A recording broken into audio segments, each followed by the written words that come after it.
Election যখন আসে, ইলেকশনের আগে সকলে বলে কোরআন সুন্নাহর আইন চাই। ইলেকশনের দিন রাত্রে যখন হয়ে যায়, পকেটে যদি 500 টাকা গলে যায়, কোরআন সুন্নাহর আইন আমাদের কাছে বিকৃত হয়ে যায়।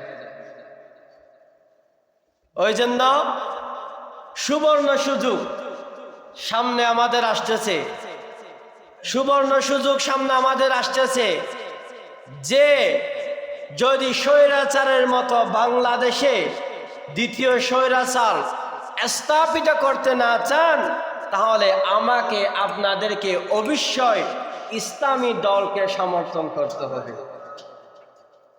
যদি ইসলামী দলকে সমর্থন করতে পারি, তাহলে আমাদের ঘরে শান্তি আসবে, আমরা ঘরের দরজা খুলে দিয়ে ঘুমাতে পারব। আল্লাহ তাআলা আমাদেরকে একটা কোরআন দিয়ে গেছেন, তোমরা এই কোরআন অনুযায়ী, এই সুন্নাহ অনুযায়ী তোমাদের রাষ্ট্র চালাবে, তোমাদের পারিবারিক জীবন চালাবে, তোমাদের সাংসারিক জীবন চালাবে, তোমাদের অর্থনৈতিক জীবন চালাবে। কিন্তু আমরা কোরআন এবং সুন্নাহ বাদ দিয়ে সেই আব্রাহাম লিঙ্কনের দরদি, সেই আব্রাহাম লিঙ্কনের পদ্ধতি অনুযায়ী আমরা চলতেছি। যতদিন পর্যন্ত মুসলমান কোরআন এবং সুন্নাহ অনুযায়ী চলবে না, ততদিন পর্যন্ত মুসলমান মারি খাবে। যেই দিন মুসলমান রাষ্ট্র চালাবে কোরআন দিয়ে, যেই দিন মুসলমান রাষ্ট্র চালাবে সুন্নাহ দিয়ে, যেই দিন মুসলমান পারিবারিক জীবন চালাবে কোরআন সুন্নাহ দিয়ে, যেই দিন মুসলমান রাষ্ট্র চালাবে আল্লাহর নবী সুন্নাত দিয়ে, সেই মদিনাওয়ালা সনদ দিয়ে, সেই দিনে সেই বিশ্বের মধ্যে শান্তি নাজিল হবে। তার আগে কখনো শান্তি নাজিল হবে না।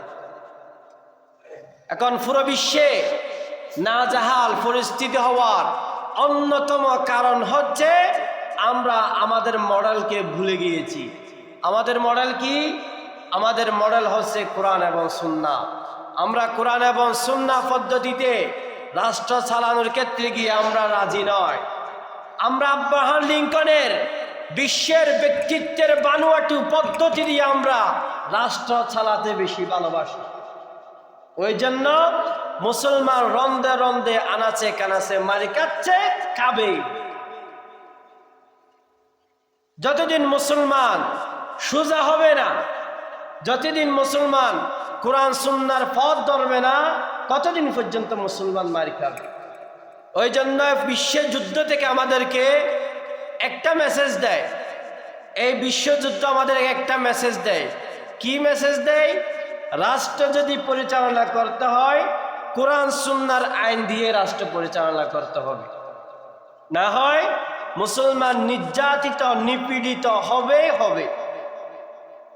এখন আমরা মুসলমান, এমন অবস্থা হয়ে গেছে আমাদের যে ভোট যখন এসে, ক্ষমতার চেয়ার যখন রদবদল হবে বা ইলেকশন যখন আসে, ইলেকশনের আগে সকলে বলে কোরআন সুন্নাহর আইন চাই। ইলেকশনের দিন রাত্রে যখন হয়ে যায়, পকেটে যদি 500 টাকা গলে যায়, কোরআন সুন্নাহর আইন আমাদের কাছে বিকৃত হয়ে যায়। ওই জন্য সুবর্ণ সুযোগ সামনে আমাদের আসতেছে, সুবর্ণ সুযোগ সামনে আমাদের আসতেছে যে যদি স্বৈরাচারের মতো বাংলাদেশে দ্বিতীয় স্বৈরাচার স্থাপিত করতে না চান, তাহলে আমাকে আপনাদেরকে অবশ্যই ইসলামী দলকে সমর্থন করতে হবে। যদি ইসলামী দলকে সমর্থন করতে পারি, তাহলে আমাদের ঘরে শান্তি আসবে, আমরা ঘরের দরজা খুলে দিয়ে ঘুমাতে পারব।